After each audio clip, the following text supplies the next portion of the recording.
আপনি একটু চিন্তা করলেন না যে আমার এরকম হাতের পজিশন এরকম বাঁকা হয়ে আছে, এটা কি আগের মতো করে না বসালে কি আসবে? কেন বনাজি করতে যান?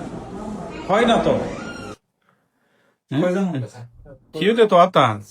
지금 포지션에. 액센 후네 우지체대. 어디 나게? 아니 우리 맞았네. পুরি মাছ দিনে ইতো রক্ত বাইরই এরপর তুই সর জিও চিরাং দিনে যায় পরে দেখি গুচু ব্যান্ডেজ করে দাও। এটা যেটা দেখা যাচ্ছে সেটা হচ্ছে যে রিস্টে তার ডিসলোকেশন, অর্থাৎ এই জয়েন্টটা এখান থেকে ছুটে চলে আসছে। ব্যান্ডেজ করার পরে আপনি এরপরে কি করেছেন? আর মাংসের হাড় রোয়ার আজওয়ার হ্যাঁ বান্ধন দি বৌদ্ধ দিয়ে বনাজি ওষুধ লাগাইছেন।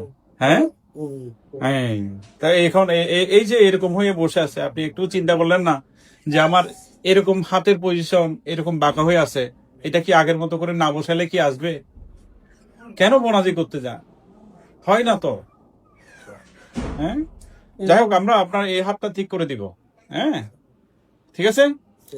সবাই ওনার জন্য দোয়া আশীর্বাদ করবেন।